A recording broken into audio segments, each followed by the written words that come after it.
अकेली कहानी, नाटक, उपन्यास, पटकथा लेखन और अध्यापन की महारथी मन्नू भंडारी की कहानी कालिंदी बडोला की जुबानी।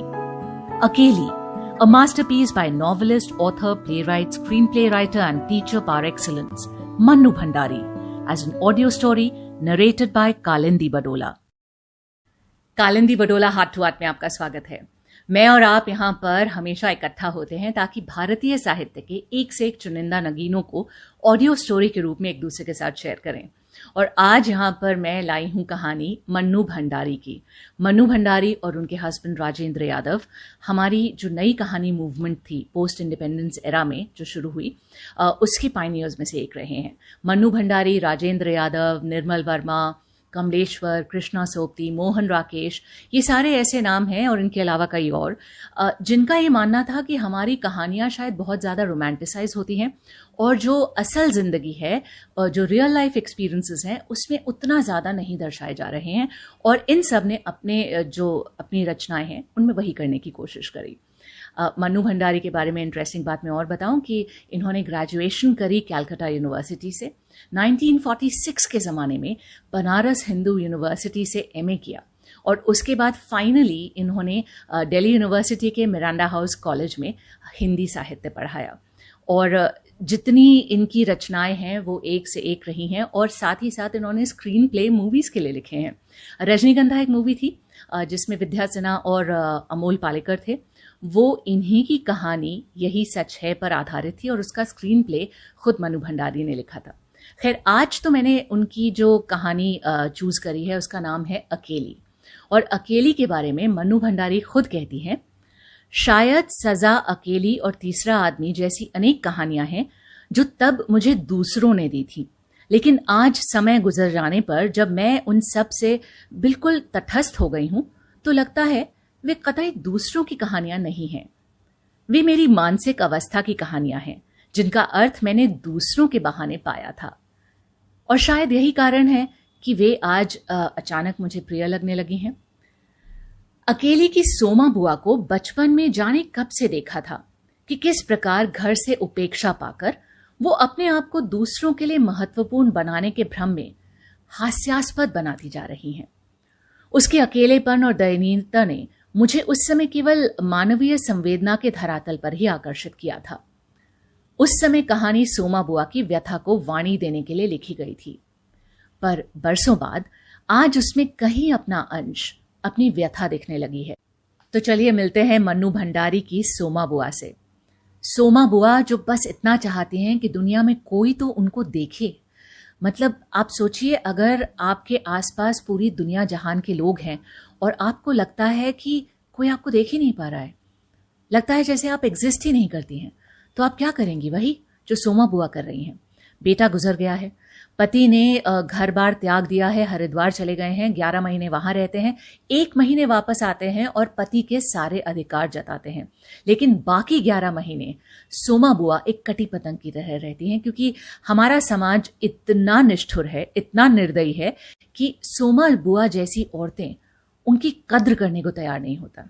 और सोमा बुआ कहीं ना कहीं अपने को हर किसी के लिए इंडिस्पेंसिबल बनाने की कोशिश करती रहती हैं। उनको लगता है कि शायद अगर सबके लिए कुछ करती रहेंगी तो उसी में उनकी वक़्त निकल कर आएगी। लेकिन ये कहानी शुरू करने से पहले, जिसका नाम है अकेली, मैं आपको याद दिला दूं कि YouTube पर KALINDI कालिंदी बडोला है मेरा चैनल। फेसबुक पर भी कालिंदी बडोला के नाम से मेरा पेज है और इंस्टाग्राम पर kalindi.badola मेरी आईडी है। प्लीज़ सब्सक्राइब करें, लाइक करें, फॉलो करें और आगे सबके साथ लिंक्स शेयर भी करें। अपना फीडबैक यहाँ ज़रूर मेरे लिए छोड़िए, तब मुझे पता चलेगा कि आपको मेरी ऑडियो स्टोरी सीरीज़ कैसे पसंद आ रही है। अब शुरू करते हैं मन्नू भंडारी की कहानी अकेली।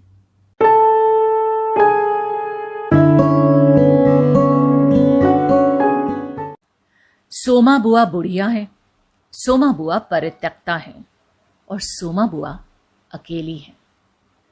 सोमा बुआ का जवान बेटा क्या जाता रहा, उनकी अपनी जवानी चली गई।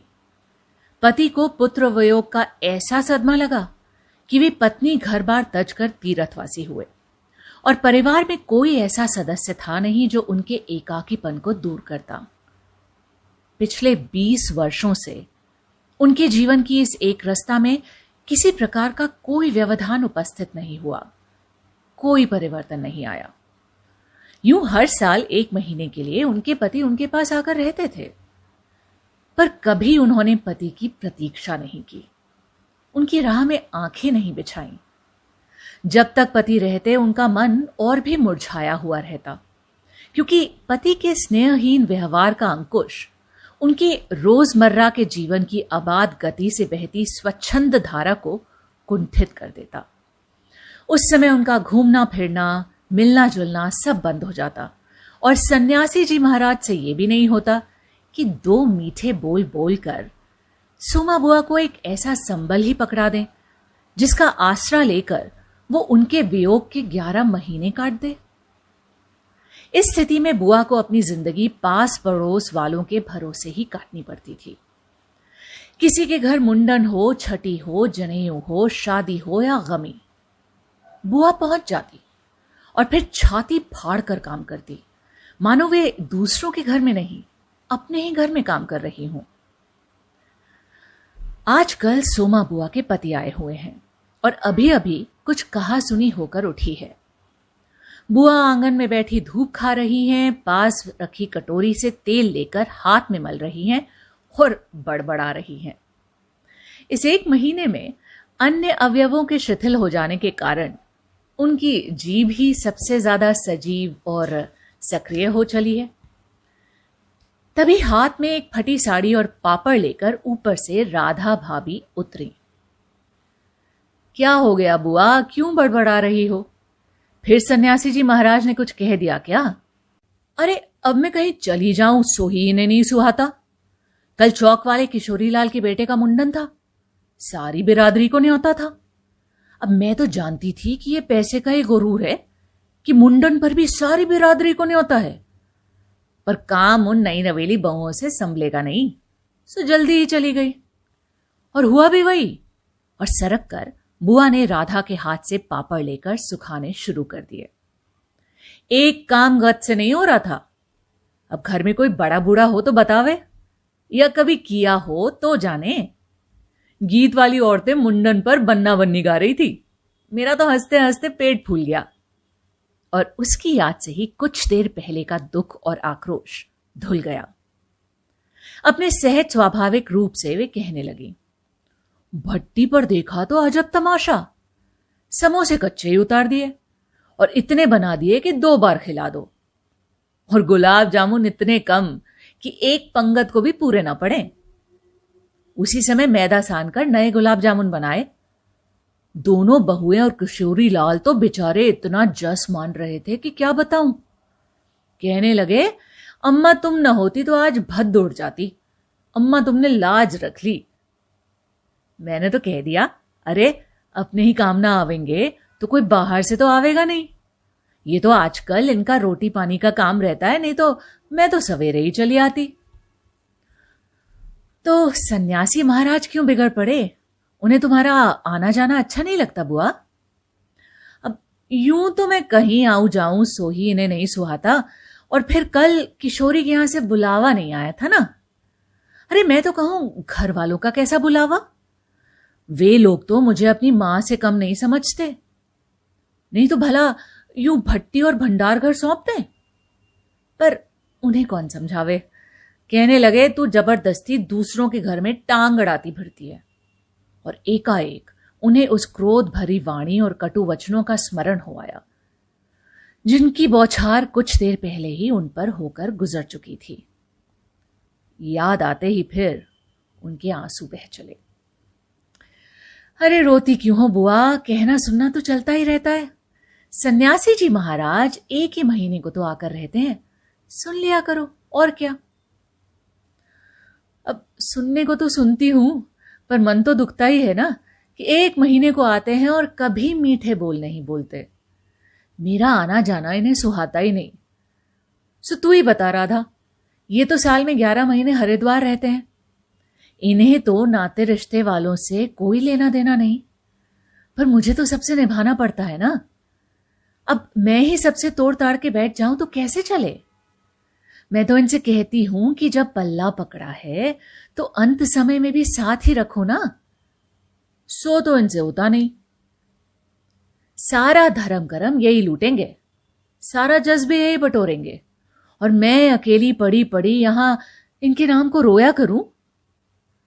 उस पर से कहीं आऊं जाऊं वो भी इनसे बर्दाश्त नहीं होता।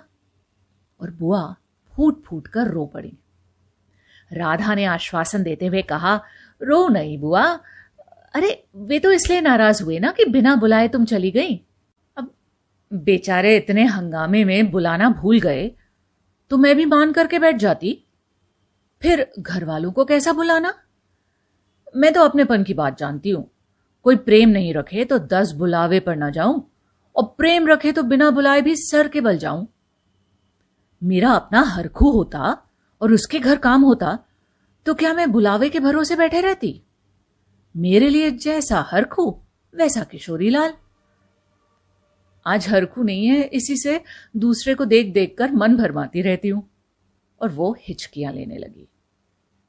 सूखे पापड़ों को बटोरते बटोरते स्वर को भरसक कोमल बनाकर राधा ने कहा, अब तुम भी बुआ बात को कहां से कहां ले गई। अब चुप भी हो, पापड़ भून कर लाती हूं, खाकर बताना कैसा है। और वो पापड़ लेकर ऊपर चढ़ गई। कोई सप्ताह भर बाद बुआ बड़े प्रसन्न मन से आई और सन्यासी जी से बोली, सुनते हो, देवर जी के ससुराल वालों की किसी लड़की का संबंध भागीरथ जी के यहां हुआ है। वे सब लोग यहीं आकर ब्याह कर रहे हैं। देवर जी के बाद तो उन लोगों से कोई संबंध ही नहीं रहा, फिर भी हैं तो समधी ही। वे तो तुमको भी बुलाए बिना मानेंगे नहीं। समधी को आखिर कैसे छोड़ सकते हैं। और बुआ पुलकित होकर हंस पड़ी। सन्यासी जी की मौन उपेक्षा से उनके मन को ठेस तो पहुंची, फिर भी वे प्रसन्न थी। इधर उधर जाकर वो विवाह की प्रगति की खबरें लाती। आखिर एक दिन वो ये भी सुनाई कि उनके समधी यहां आ गए हैं और जोर शोर से तैयारियां चल रही हैं। सारी बिरादरी को दावत दी जाएगी, खूब रौनक होने वाली है। दोनों ही पैसे वाले ठहरे। क्या जाने हमारे घर तो बुलावा भी आएगा या नहीं। देवर जी को मरे 25 साल हो गए हैं, उसके बाद से तो कोई संबंध भी नहीं रहा। अब रखे भी कौन, ये काम तो मर्दों का होता है। और मैं तो मर्द वाली होकर भी बेमर्द ही हूं। और एक ठंडी सांस उनके दिल से निकल गई। अरे वाह बुआ, तुम्हारा नाम कैसे नहीं हो सकता। तुम तो समधिन ठहरी। संबंध ना रहे तो कोई रिश्ता थोड़े ही टूट जाता है। दाल पीसती हुई घर की बड़ी बहू बोली। है बुआ, नाम है, मैं तो सारी लिस्ट देख कर आई हूं। विधवा ननद बोली। बैठे ही बैठे 2 कदम आगे सरक कर बुआ ने बड़े उत्साह से पूछा, तू अपनी आंखों से देख कर आई है नाम। नाम तो होना ही चाहिए, पर मैंने सोचा कि क्या जाने आजकल के फैशन में पुराने संबंधियों को बुलाना हो ना हो। और बुआ बिना 2 पल भी रुके वहां से चल पड़ी। अपने घर जाकर सीधे राधा भाभी के कमरे में चढ़ी।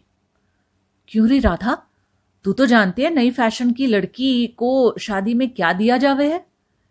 समधियों का मामला ठहरा, सो भी पैसे वाले। खाली हाथ जाऊंगी तो अच्छा नहीं लगेगा। अब मैं तो पुराने जमाने की ठहरी, तू ही बता क्या दूं। अब कुछ बनाने का समय तो रहा नहीं, 2 दिन बाकी हैं, सो कुछ बना बनाया ही खरीद लाना। क्या देना चाहती हो अम्मा, जेवर, कपड़ा, श्रृंगारदान या कोई और चांदी की चीजें।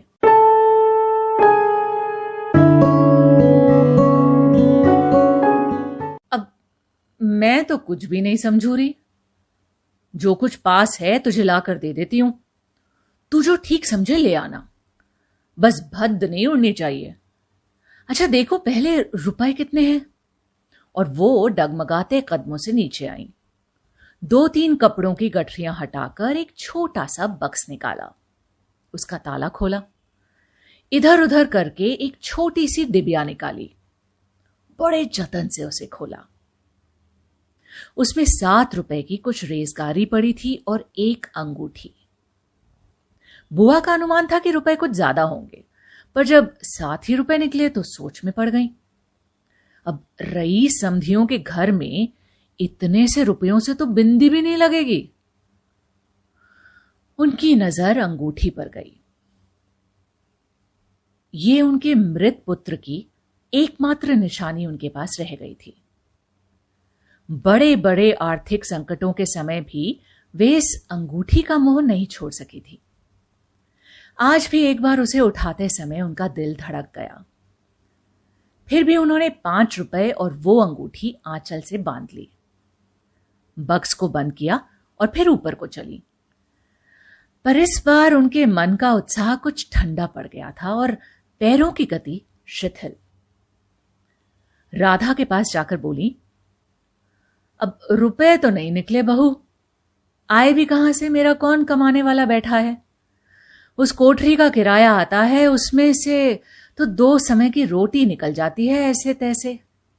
और वो रो पड़ी। राधा ने कहा, क्या करूं बुआ, आजकल मेरा भी हाथ तंग है, नहीं तो मैं ही दे देती। अरे पर तुम देने के चक्कर में पड़ती ही क्यों हो? आजकल तो लेने देने का रिवाज ही उठ गया है। नहीं रे राधा, समधियों का मामला ठहरा, 25 बरस हो गए तो भी वे नहीं भूले और मैं खाली हाथ जाऊं? नहीं नहीं, इससे तो ना जाऊं सोई अच्छा। अरे तो जाओ ही मत, चलो छुट्टी हुई, इतने लोगों में किसे पता लगेगा कि आई या नहीं।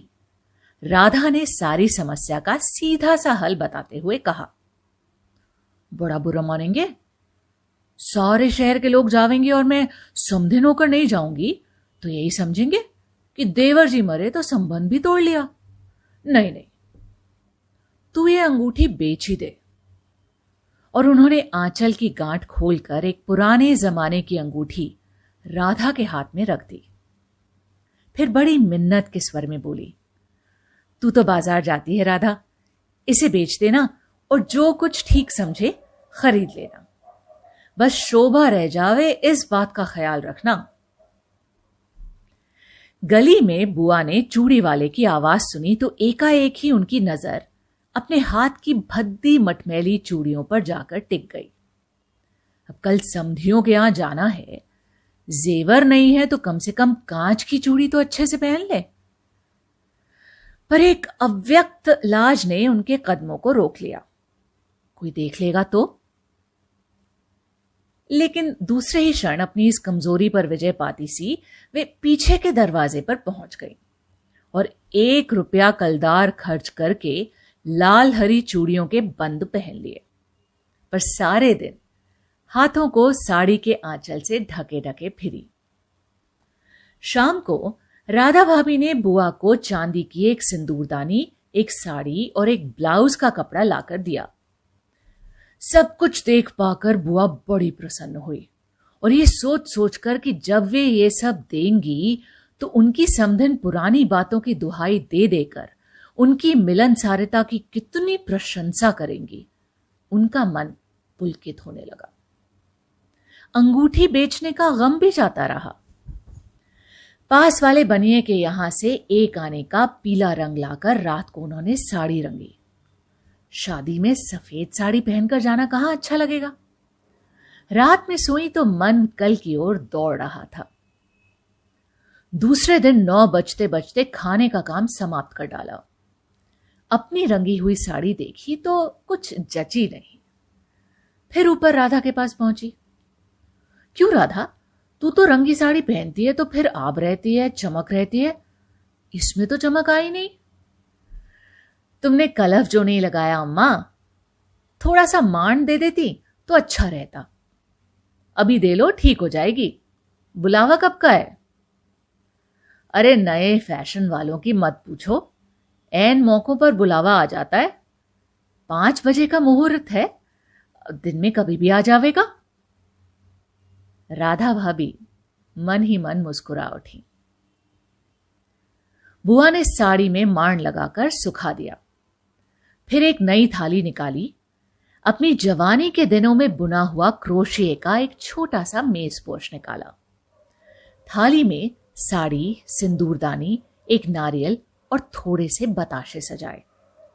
फिर जाकर राधा को दिखाया। सन्यासी महाराज सवेरे से इस आयोजन को देख रहे थे और उन्होंने कल से लेकर आज तक कोई 25 बार चेतावनी दे दी थी कि यदि कोई बुलाने ना आए तो चली मत जाना, नहीं तो ठीक नहीं होगा। हर बार बुआ बड़े विश्वास से कहती, मुझे क्या बावली समझ रखा है कि जो बिना बुलाए चली जाऊंगी? अरे वो पड़ोस वालों की नंदा अपनी आंखों से बुलावों की लिस्ट में नाम देख कर आई है। वो बुलावेंगे क्यों नहीं? शहर वालों को बुलावेंगे और समधियों को नहीं बुलावेंगे क्या? 3 बजे के करीब बुआ को अनमने भाव से छत पर इधर उधर घूमते देख राधा भाभी ने आवाज लगाई, गई नहीं बुआ? एकाएक चौंकते हुए बुआ ने पूछा, कितने बज गए राधा? क्या कहा? 3? सर्दी में तो दिन का पता ही नहीं लगता है। अरे बजे 3 ही है और धूप सारी छत पर ऐसे सिमट गई मानो शाम हो गई हो। फिर एकाएक जैसे ख्याल आया कि ये तो भाभी के प्रश्न का उत्तर नहीं हुआ, तो जरा ठंडे स्वर में बोली, मुहूर्त तो 5 बजे का है ना, तो जाऊंगी तो 4 तक जाऊंगी, अभी तो 3 ही बजे हैं। बड़ी सावधानी से उन्होंने स्वर में लापरवाही का पुट दिया। बुआ छत पर से गली में नजर फैलाई खड़ी थी। उनके पीछे ही रस्सी पर धोती फैली हुई थी जिसमें कलफ लगा था और अभ्रक छिड़का हुआ था।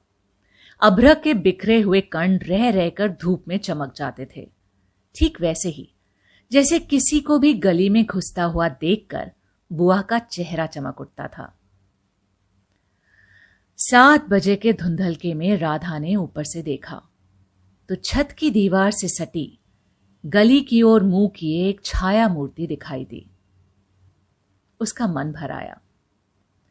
बिना कुछ पूछे इतना ही कहा, बुआ सर्दी में खड़ी खड़ी यहां क्या कर रही हो? आज खाना नहीं बनेगा क्या? 7 तो बज गए। जैसे एकाएक नींद से जागते हुए बुआ ने पूछा, क्या कहा? 7 बज गए? फिर जैसे अपने से ही बोलते हुए पूछा, पर 7 कैसे बज सकते हैं? मुहूर्त तो 5 बजे का था। और फिर एकाएक ही सारी स्थिति को समझते हुए स्वर को भरसक संयत बनाकर बोली, अरे खाने का क्या है, अभी बना लूंगी, 2 जनों का तो खाना है, क्या खाना और क्या पकाना। फिर उन्होंने सूखी साड़ी को उतारा, नीचे जाकर अच्छी तरह उसकी तह की, धीरे धीरे हाथों से चूड़ियां खोली, थाली में सजाया हुआ सारा सामान उठाया और सारी चीजें बड़े जतन से अपने एकमात्र संदूक में रख दी और फिर बड़े ही बुझे हुए दिल से अंगीठी जलाने लगी।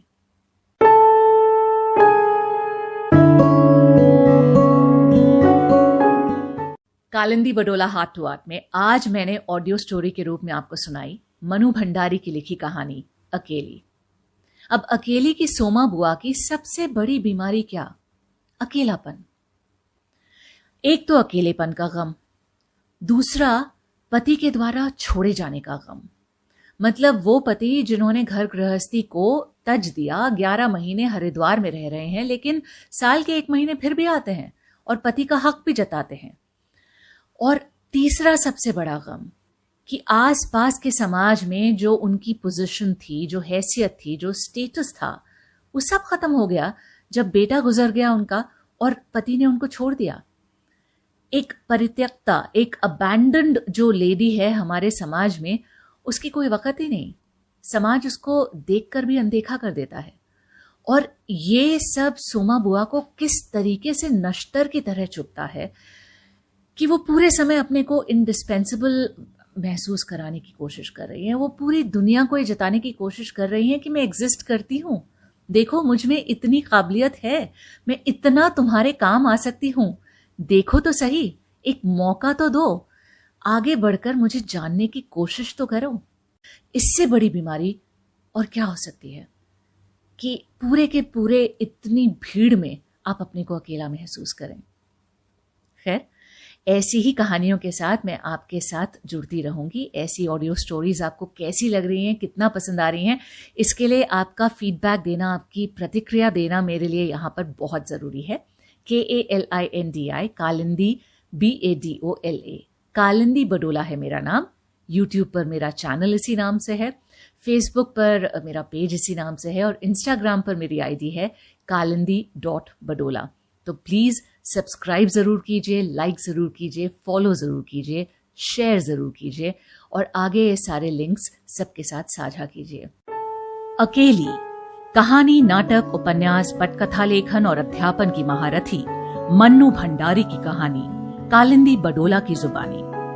अकेली, a masterpiece by novelist, author, playwright, screenplay writer and teacher par excellence, Mannu Bhandari, as an audio story narrated by Kalindi Badola.